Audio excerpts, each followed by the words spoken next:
Pero, ¿qué es exactamente la medicina ayurveda? Esta palabra que está sonando un poco con más fuerza, que nos suena a sanación, que nos suena a alimentación, que nos suena a vida saludable, que nos suena a medicina, pero que no sabemos exactamente qué es. En este breve clip te voy a explicar los conceptos básicos de Ayurveda para que te quede claro exactamente de qué manera nos puede ayudar esta medicina tan ancestral y tan sabia a aplicarlo en nuestro día a día para llevar una vida más plena y más saludable.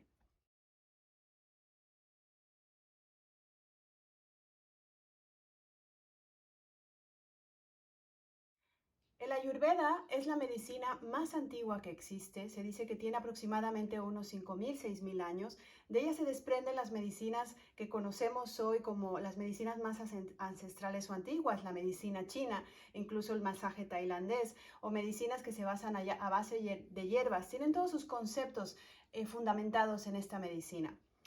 Esta medicina, básicamente, o Ayurveda, proviene de los Vedas, que son estos escritos sagrados de la India, donde Ayurveda significa literalmente ciencia de la vida.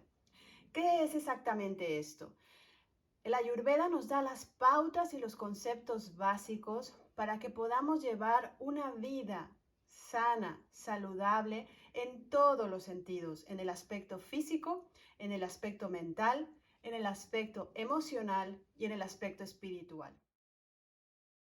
Dice la Ayurveda que si no podemos tener una vida de salud donde nos reine la enfermedad en todos los conceptos, tanto de pensamiento como de físico como de emociones, será completamente imposible llegar a nuestro camino de iluminación, que es el camino propio y único y especial de cada ser humano. Ahí es donde se funde lo que vendría siendo Ayurveda y lo que hoy conocemos como yoga, y que va mucho más allá de las posturas de yoga que hoy conocemos. Esta es solo una parte de lo que significa realmente la filosofía yógica.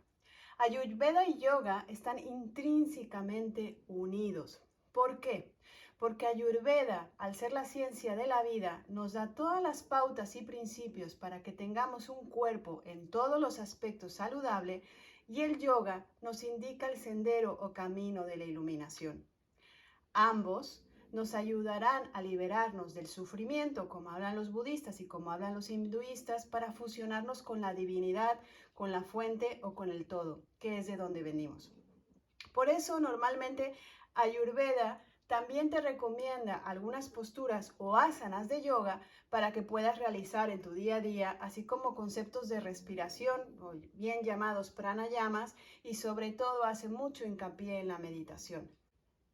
Está claro que tenemos dos partes importantes y fundamentales en todo ser humano.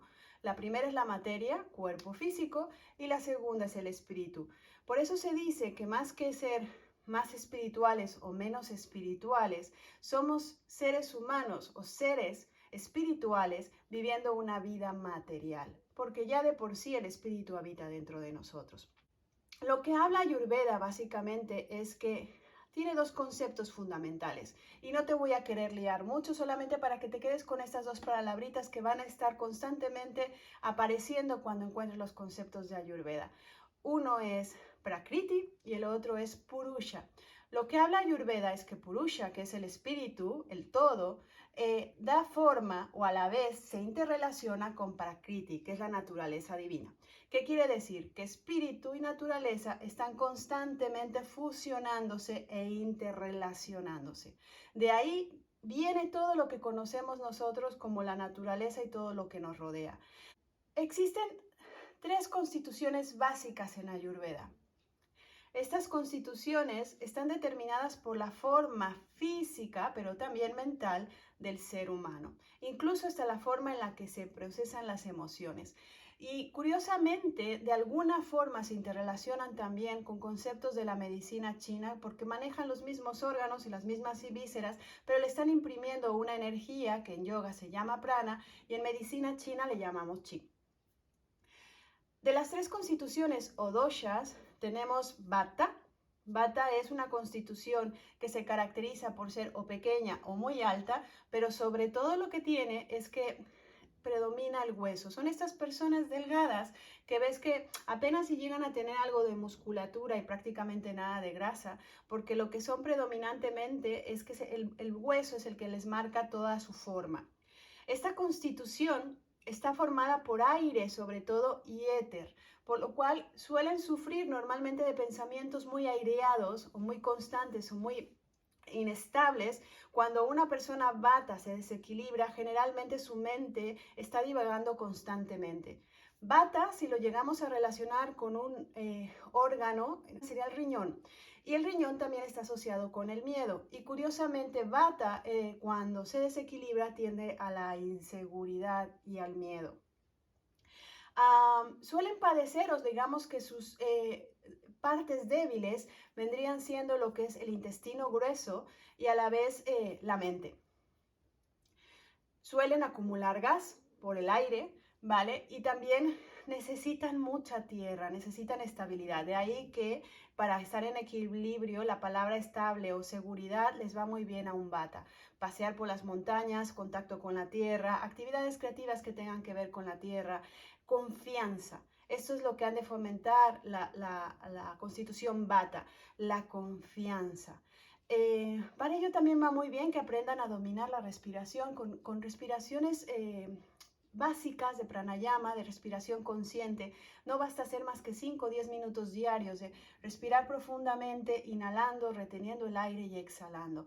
Esto ayuda a calmar mucho el Vata interior que lleva a una constitución Vata.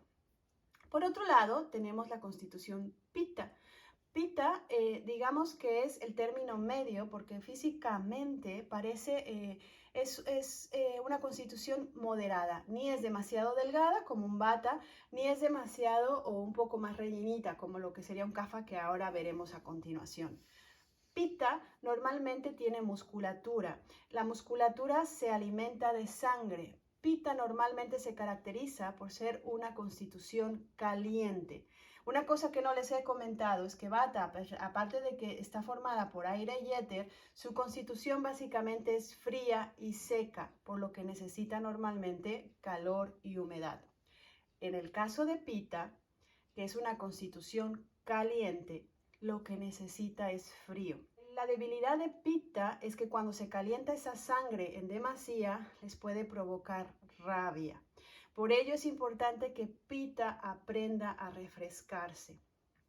A Pitta le van bien los ambientes frescos, le va bien más lo que es la oxigenación en todos los sentidos, el tomar espacio, actividades meditativas activas, como por ejemplo a lo mejor actividades de artes marciales, incluso la meditación le va fundamentalmente bien a Pitta.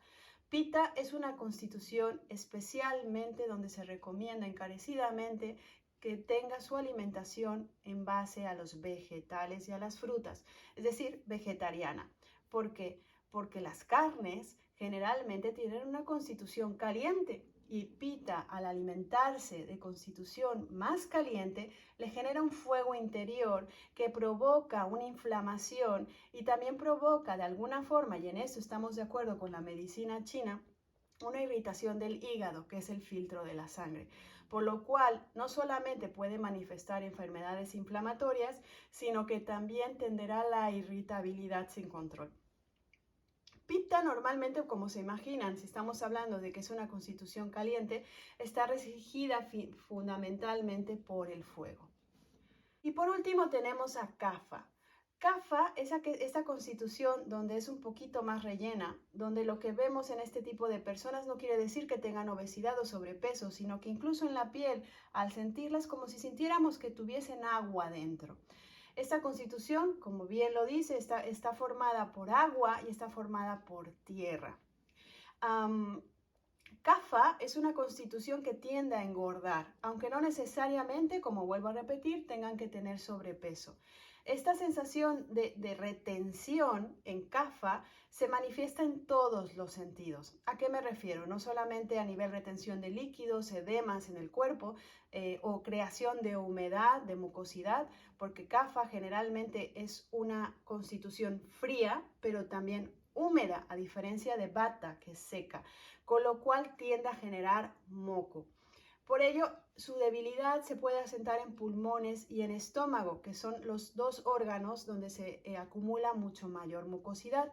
Para Kapha es cero recomendable comer lácteos porque los lácteos generan todavía más humedad y sobre todo es muy importante que tengan una vida un poco más activa, ya que Kapha tiende al sedentarismo. Imaginaros Kapha como una bolsa de agua rellena que cuando está más desequilibrada incluso hasta le cuesta moverse. Esta retención, que generalmente se puede llamar como apego a nivel emocional, provoca tristeza y apatía cuando Kapha está desequilibrado.